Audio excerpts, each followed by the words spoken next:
Era como tanta la santidad de su madre que ella sabía como que ya estaba cerca su hora. Ella es primer santa del siglo XX. Y es ahí donde recibe el bautismo un día después de haber nacido. Cuando se estaba acercando la muerte de Santa Gema, ella estaba ofreciendo ese último dolor por un sacerdote. Pero el ángel del Señor le dice como primero es el espíritu que el cuerpo. Iglesia viva, madre y maestra, hogar de santos, cuna de amor, fuerza y camino, paz y misión, unidos en ella somos canción.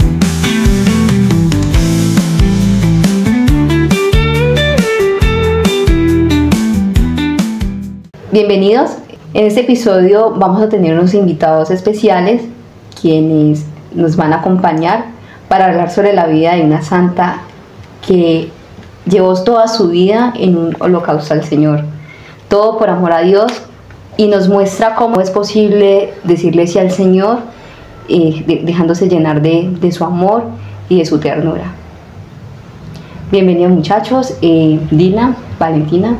Bueno, muchas gracias John y Aleja por invitarnos a este canal que es un gran apostolado de evangelización como familia, como matrimonio, y pues muchas gracias por invitarnos. A ustedes por aceptar la invitación. Valentina, bienvenida. Muchas gracias también por la invitación y qué alegría poder estar en esta nueva temporada de Gracia Plena. Gracias, Vale. Bueno, ahora sí abordemos nuestro tema principal, que es hablar sobre Santa Gema Galgani. Vamos a ver a medida que vamos avanzando en la vida de ella. Desde muy niña ella sufrió, y de hecho cada santo tiene algo característico, ¿sí? Y ella se ofrece como víctima por amor a Dios, para, digamos, calmar un poquito ese dolor del Señor, ¿no? Y por los pecadores. Entonces es importante enfatizar que cada santo pues tiene una infancia, ¿cierto? ¿Cómo fue esa vida? Entonces, Valen, cuéntanos un poco de la infancia de Santa Gema Galgani. Pues leyendo un poco la vida de Santa Gema, pues encontrando primero como el contexto donde ella nace. Ella nace en Italia en el año 1878, en el siglo XIX, a finales de este siglo, y ella es la cuarta hermana de 8 hermanos, entonces es de una familia numerosa, que es distintivo en ese tiempo, y es una familia muy católica, especialmente su mamá, que fue la que la hizo que le cultivara esa fe, esa espiritualidad, ese amor por Dios, y especialmente ella le inculcó mucho ese amor a Jesús crucificado, y la mamá desde muy pequeña la cargaba en brazos, y pues algo muy bonito que leía es que ella le hablaba mucho de Jesús crucificado con una cruz en la mano mientras la arrullaba, y le hablaba de que Jesús murió por cada uno de nosotros, y le mostraba como ese amor a la cruz, y de que ella desde pequeña tenía que empezar a tener ese amor por Cristo en su cruz, porque Él mismo murió por cada uno de nosotros. Quería de pronto meter un tema ahí, y es que la mamá es como la primera que la va instruyendo como en esa vida católica, y la mamá tenía como como una santidad. Por ejemplo, en estos días escuchaba que a veces cuando las familias se abrían a la vida, el Señor los bendecía con hijos santos, con hijos religiosos. Y por ejemplo ella tiene 8 hermanos. 8 hermanos, y creo que uno se estaba ordenando sacerdote, y era uno que ella quería mucho, decía que tenía mucho aprecio Por él. Y dice que él muere ordenándose, y que fue pues como uno de los primeros dolores que ella tiene. Ella era muy bonita, ¿no? Y le surgen pretendientes. Y entonces era como tanta la santidad de su madre que ella sabía como que ya estaba cerca su hora. Entonces ella como que le pide al Señor, le dice que le ofrece su hija al Espíritu Santo, diciéndole que se la ofrece como que para que la guíe el Espíritu Santo y para poder ella irse tranquila. Y ella le decía a su hija que si quería irse con ella al cielo. O sea, me parecía algo muy bonito, porque ella le decía que sí, pero ¿a dónde vamos? Ella le decía que era un lugar muy hermoso, que era estar con Jesús. El nombre de Gema nace gracias a un tío de ella, ¿no? Que de hecho la apreciaba mucho. Y en el momento en que ella nace, la van a bautizar, el sacerdote pregunta, ¿cómo le van a poner a esta niña? Y el tío dice, pongámosle Gema, y la mamá no estaba como muy de acuerdo con el nombre que le van a poner, porque anteriormente, y de hecho todavía hay familias que lo hacemos, que tratamos de ponerle el nombre a nuestros hijos de algún santo que pues tenemos alguna devoción particular. Y cuando el tío dice, pongámosle Gema, entonces la mamá como que no estaba muy de acuerdo, porque no había ningún santo hasta el momento que se llamara Gema. Entonces, ninguna santa, perdón. Entonces el sacerdote dice, pues no importa, ahora ella será una valiosa gema, ya ella será una gema para la eternidad, algo así, y él prácticamente hace una primera profecía sobre Santa Gema, y es ahí donde recibe el bautismo, un día después de haber nacido. Ese primer sufrimiento de Santa Gema en su vida es la muerte de su mamá, ¿no? Que ocurre cuando ella tenía solo 7 años. Entonces eso es impresionante y eso la marca. Y luego su padre, ellos también perdieron muchísimo dinero porque la madre de Santa Gema era muy enferma.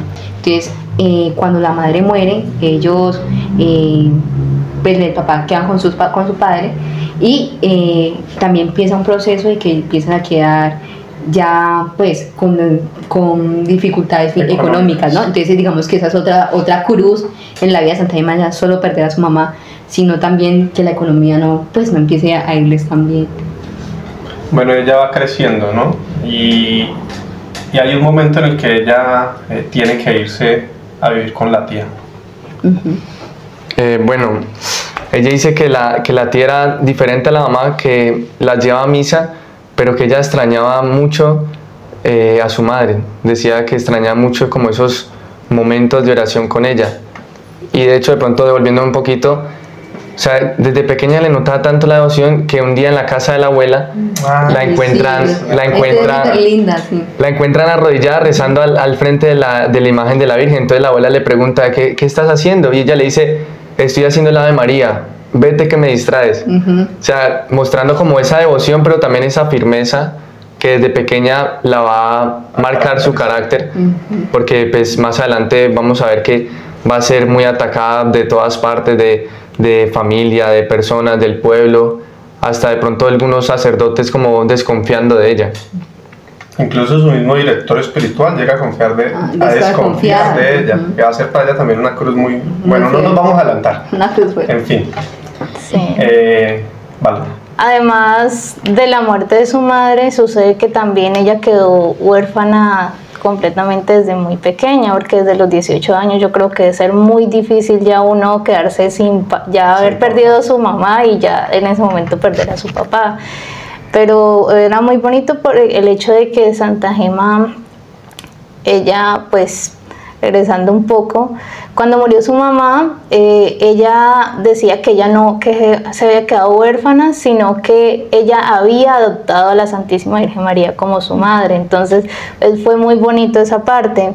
Y ya cuando murió su papá, ya ella ahí sí fue donde fue a vivir junto con sus hermanos a la casa de esta tía, y que fue un tiempo difícil porque decía que fue un tiempo donde se alejó de Dios, donde estaba comenzando como a alejarse de la fe y todo, porque tenía muchas ocupaciones, porque estaba haciendo que la limpieza en la casa y bueno, muchas de estas cosas, cuidando de sus hermanos, y como que no le había dedicado tiempo a Dios en ese momento de su vida.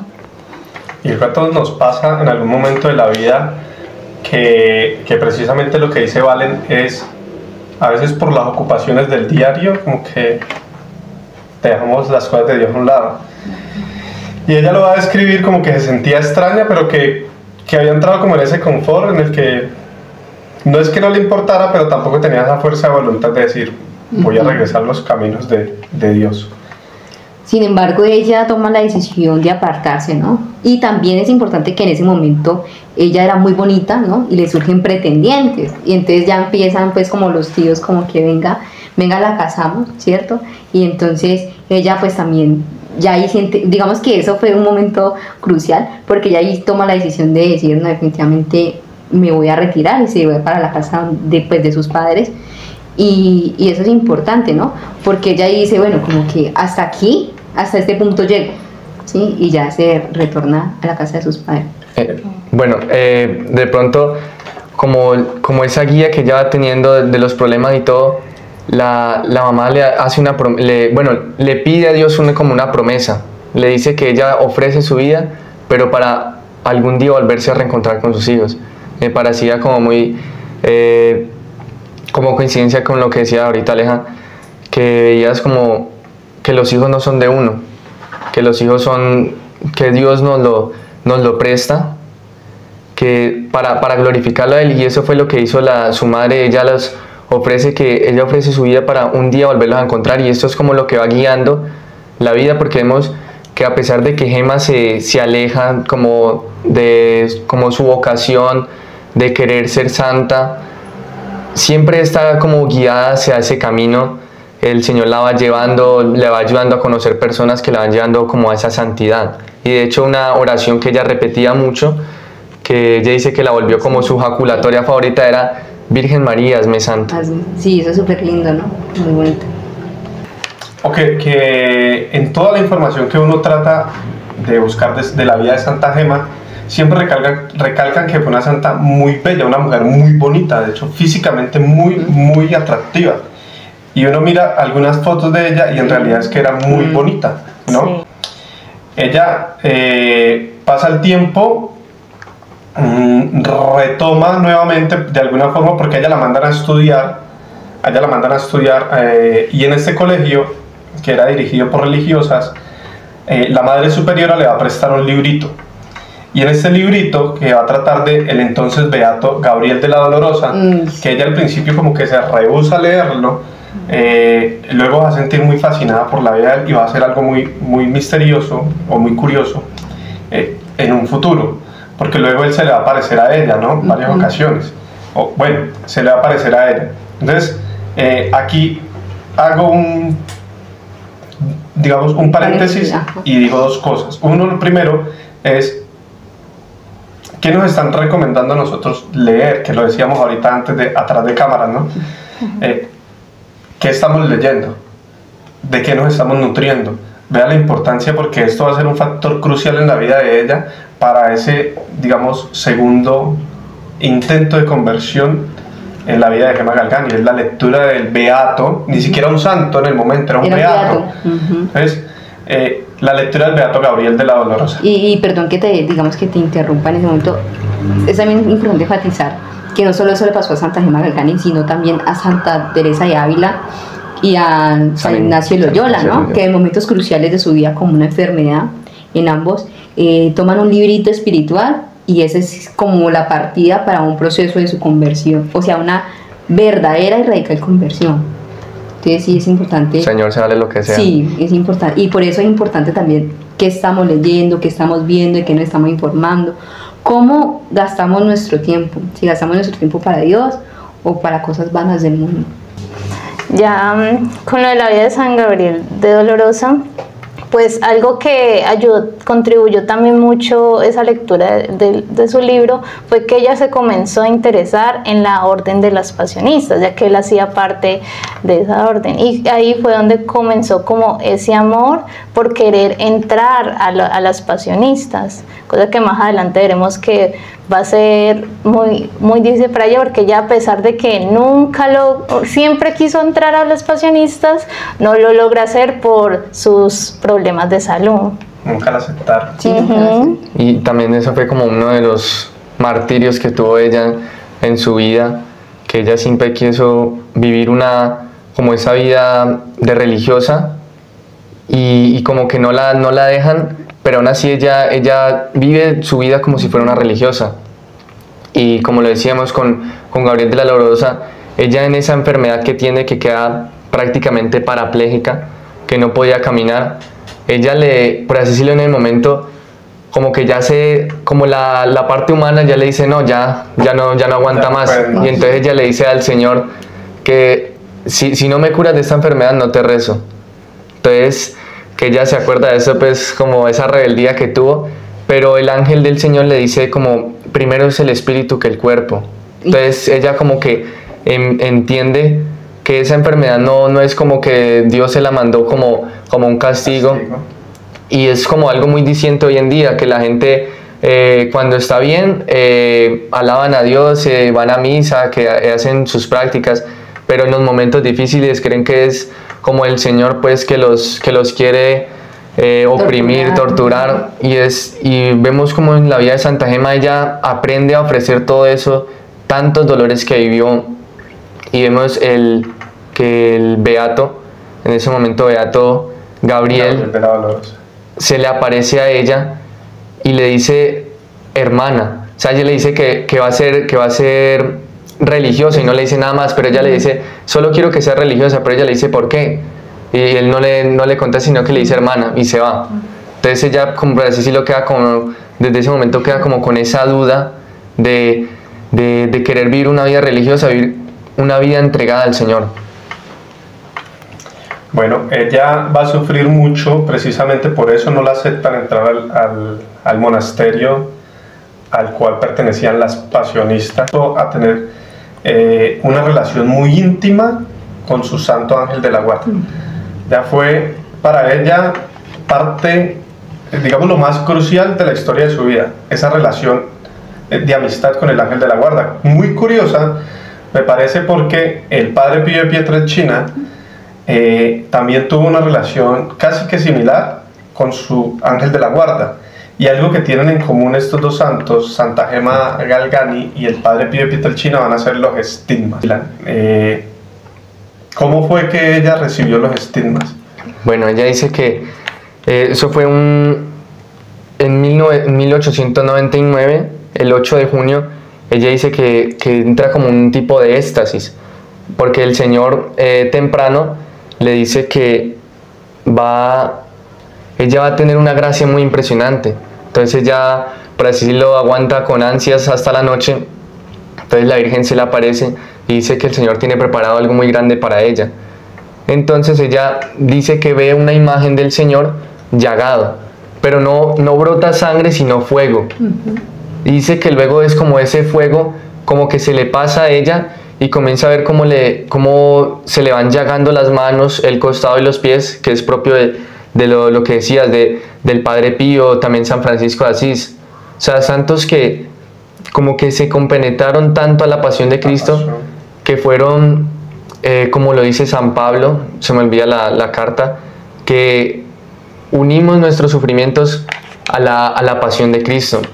Entonces ella dice que está más o menos como una hora como en ese éxtasis, y cuando ya por así decirlo se despierta, ella está arrodillada y todavía le siguen doliendo las manos.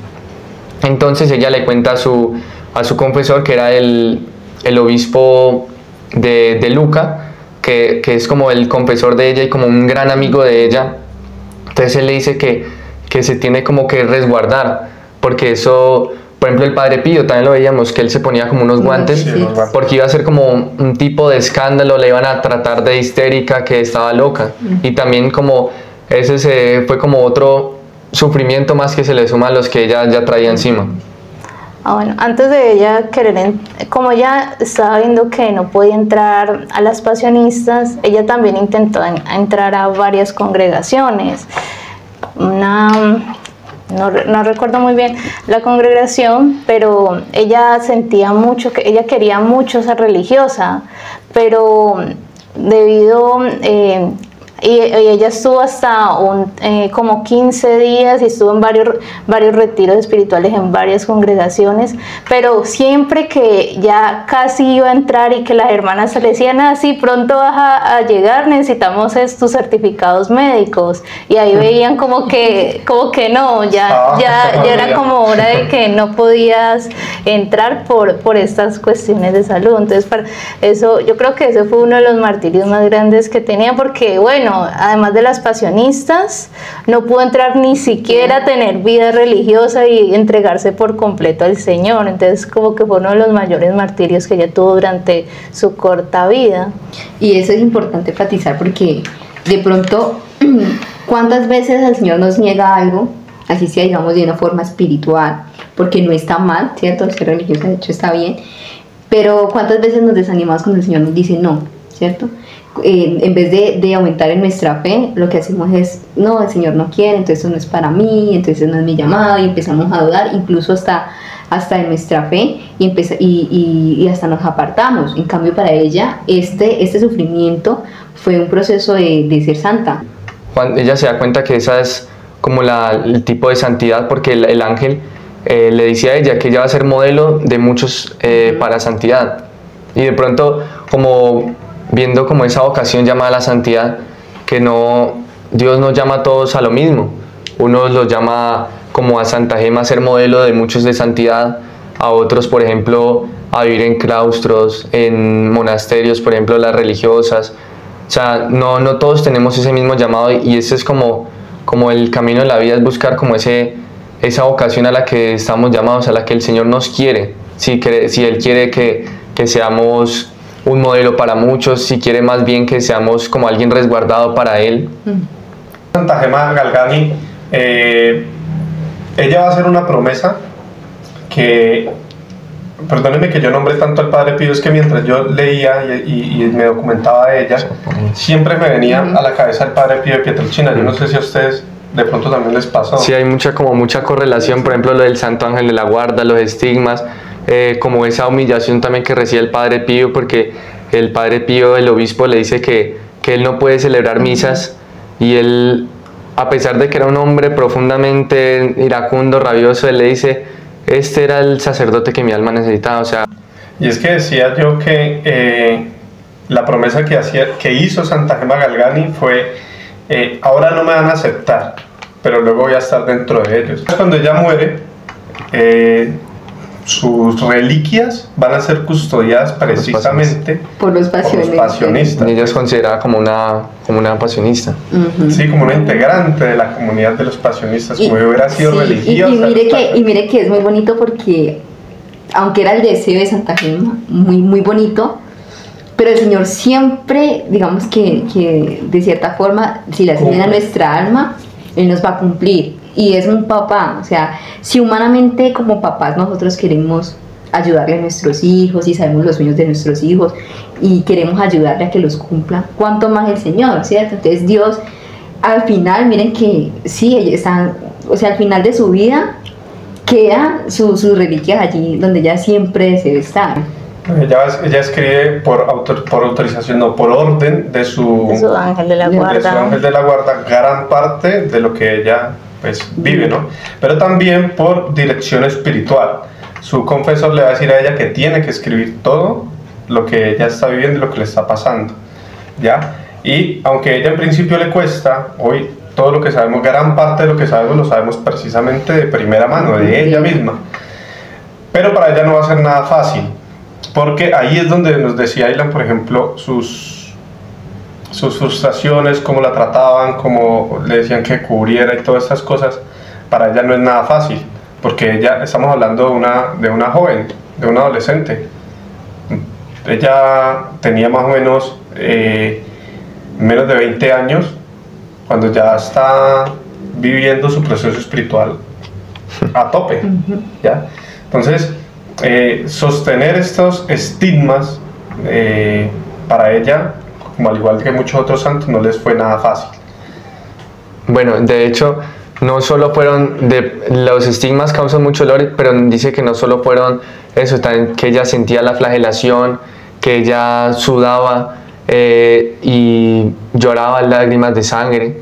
O sea, fue un proceso muy duro, tanto que, como lo decía ahorita, hasta su mismo director espiritual como de pronto un poco como incrédulo ante por así decirlo, esa misticidad, como esa mística que ella dice que ella tenía un deseo tan grande de la Eucaristía que el obispo le permite a ella desde pequeña, porque había como un tiempo para recibir la comunión. Dice que ya se confirma a los 7 años, pero había como un tiempo después para recibir la comunión. Y entonces el obispo le dice a su papá cuando estaba pequeña que si no le permite recibir la comunión, que ella se va a morir de dolor. Sí. O sea, y ella dice que fue ese momento tan especial, esa comunión, que ella se sentía como extasiada en esa unión con Dios. Ella dice que ojalá nunca se le quitara ese momento, que por primera vez sintió cómo iba a ser el cielo.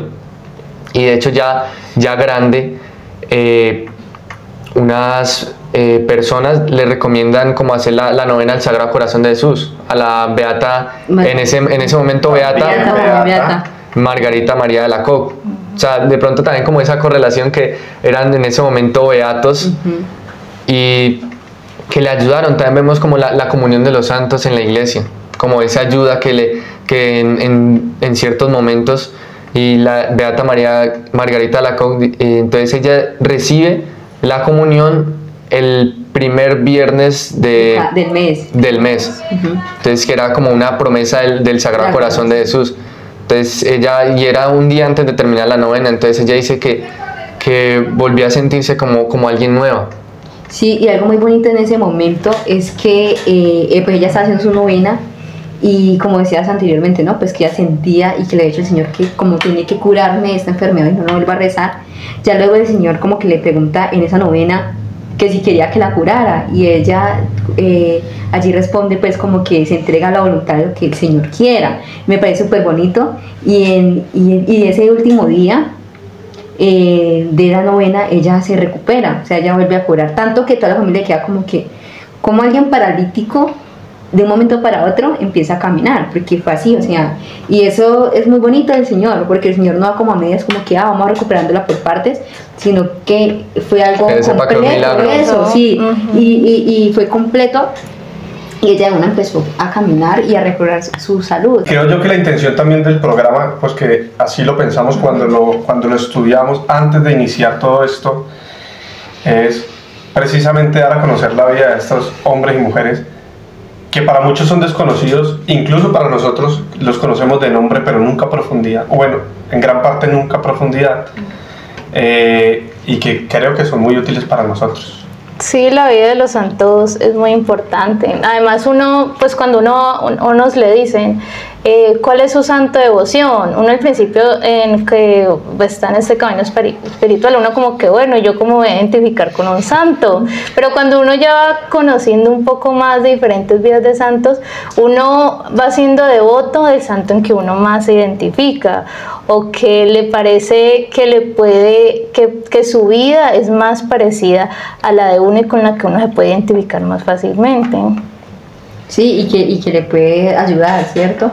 Pues para las personas que no saben o que nos están escuchando en este momento, ¿cuál es su santa devoción? Por ejemplo, sí, porque hay personas que dicen, no, pero yo cómo voy a identificar con el Padre Pío si yo no tengo los estigmas o algo así, ¿cierto? Yo, por ejemplo. Pero es porque hay personas que dicen, venga, sí, pero como yo no voy a, cierto, hay personas que dicen, pero venga, eso está muy loco, ¿cómo voy a ser, o si no, un santo por Dios y yo este pecador? O esos que le hablaban y levantaban muertos, resucitaban, uno no es capaz ni de curarse a nadie. O sea, a veces uno ve como esos santos como por allá. Inalcanzables. Y esos santos son personas también como nosotros, que llegaron como a esa unión con Cristo, a ese amor a la Virgen, que aprendieron a vivir su vida de forma extraordinaria. O sea, decía San Francisco que primero hay que hacer lo que tenemos que hacer, luego lo ordinario, luego lo posible y de pronto estaremos haciendo lo extraordinario. Algo muy interesante, cuando se estaba acercando la muerte de Santa Gema, ella estaba ofreciendo ese último dolor por un sacerdote que estaba como por un mal camino espiritual.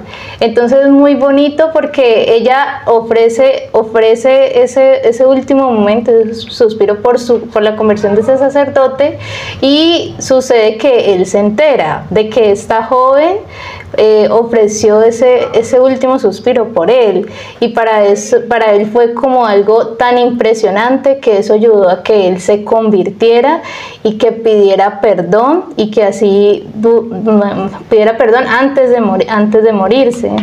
Pues en ese tiempo murió por tuberculosis, que era una enfermedad que también era muy difícil, creo que es una enfermedad respiratoria, ¿no? Si no estoy mal. Sí. Entonces, como ese sufrimiento que debe haber tenido Santa Gema, y ofreció el sufrimiento por esa conversión. Bueno, ella muere cuando ella ya fallece, ya digamos que muere en un ambiente de santidad, incluso muchos llegan a considerarla ya como una santa de su momento. Y ella muere muy joven, a la edad de 25 años. Ella es patrona, ella es primer santa del siglo XX. Ella es la primera que canonizan. Primera santa del siglo XX. Y mujer, ¿no? Y mujer, sí, primera santa italiana. Entonces, eso es un dato muy interesante. Y ella la canonizan en 1940. El Papa Pío XII, si no me Papa falla. Pío XII, sí. Papa Pío XII la canoniza. Y ella se suma junto, no hay más de 10 mujeres santas en la historia de la iglesia que han tenido los estigmas. Creo que son 5, si no me fallan. Entre esto está Rita de Casia, Catalina de Siena, ella. Y así que te decía también. Bueno, me olvidan las otras. Pero no son muchas las mujeres santas que han tenido los estigmas. De hecho, tampoco muchos hombres, varones santos, ¿no? Entonces ella se suma en esta lista. Bueno, ¿qué más hay por decir? Bueno, de pronto algo de su libro que ella escribe, dicen que el demonio también fue como, él la atacaba mucho porque decía que odiaba mucho su pureza. Y dice que cuando ella escribe sus libros, que por mucho tiempo se pierde, el demonio, por así decirlo, se roba sus escritos. Entonces, Ay, sí, ella le confiesa a su director. Entonces el director va a la tumba de Gabriel de la Dolorosa y le exige que al demonio que le devuelva sus escritos. Y dice que el demonio le hizo caso, le devolvió los escritos, pero que los devolvió como quemados, como chamuscados. Y de hecho hoy en día los tienen guardados en... Ajá, los conservan. Y me acordaba también, por ejemplo, de San Luis María. Sí. Sí. De que durante 130 años se perdió su libro, y él mismo lo predice. Él dice en el numeral 114, que investigando también pues me llamó la atención, volví a investigar lo del tratado. En el numeral 114 él dice que los que lean y los que como que expongan o le den al mundo este libro, que van a ser como juzgados, bueno, no, juzgados no, como atacados por el demonio. Y él dice que van a estar en la mira y que este libro va a ser muy atacado, y todos los que lo lean, todos los que intenten practicar lo que en él se dice. Sabemos como el demonio siempre ha intentado como ganarle esa batalla, pero él ya perdió.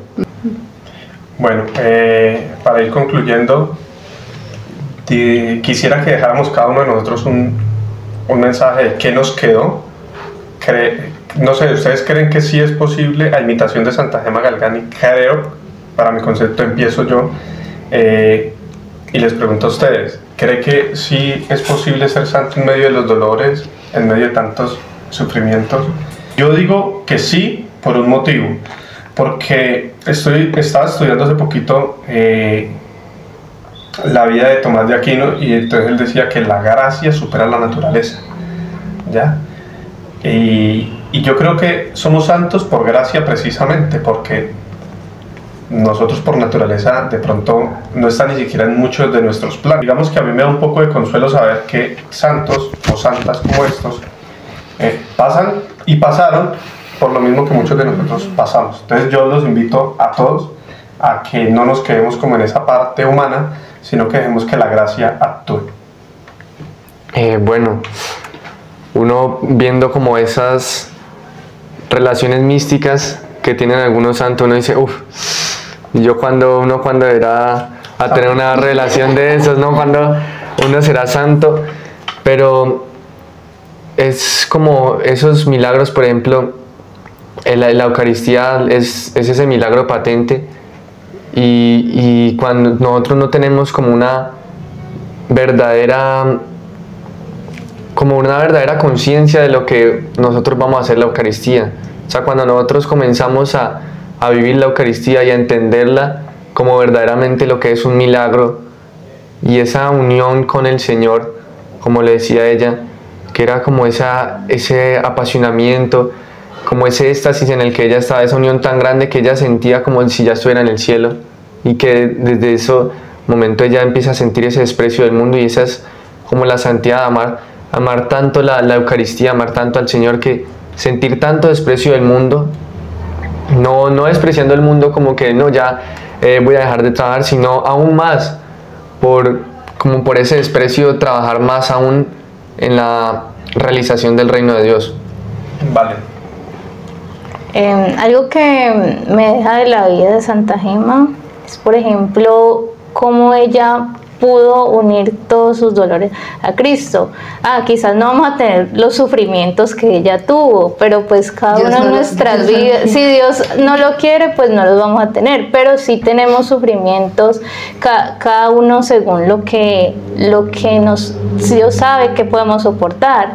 Entonces, así como Santa Gema pudo soportar esos dolores tan grandes, sus enfermedades y sus persecuciones, también ella nos enseña como a que nosotros en nuestros dolores diarios, en nuestros sufrimientos diarios, entregarlos a Cristo, unirlos a Cristo, y que sea una forma en encontrar esa fortaleza que necesitamos en Él.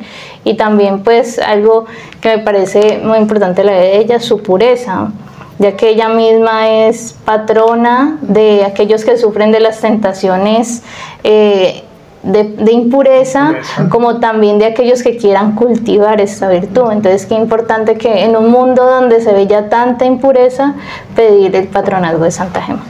Sí, y de hecho a la pregunta que tú hacías, Santa Catalina de Siena dice, si cada uno hacemos lo que debemos de hacer, seremos santos, ¿cierto? Entonces, hacer siempre la voluntad de Dios, lo que el Señor coloque, ese es el llamado nuestro, ser santo. Bueno, les agradecemos a ustedes por aceptar esta invitación. Esperamos que estén nuevamente con nosotros en otro programa y que aprendamos que de verdad sí es posible alcanzar la santidad. A ustedes muchísimas gracias por continuar en este episodio. Les pedimos que oren por nosotros para que podamos continuar en esta evangelización que el Señor ha suscitado en nuestros corazones. Les agradecemos que nos ayuden a difundir, que compartan, que le me gusta el video y que se suscriban para poder así llegar a otras almas que también necesiten escuchar de este testimonio. Ustedes traten de hablar duro porque la voz de ustedes es muy bajita. Listo. Pues sí. ¿Cómo le parece que el señor se confundió? ¿Sabes? Sí, de San Francisco. Y aprovecho ya que citaste a nuestro Papa Francisco para que sigamos en oración. Francisco. Ven. ¿A qué edad muere? Nunca me ha tocado que una enfermedad Ni una gripa. Uy. ¿Cómo muere? ¿Cómo muere? Nicolás, ¿cómo muere? una enfermedad.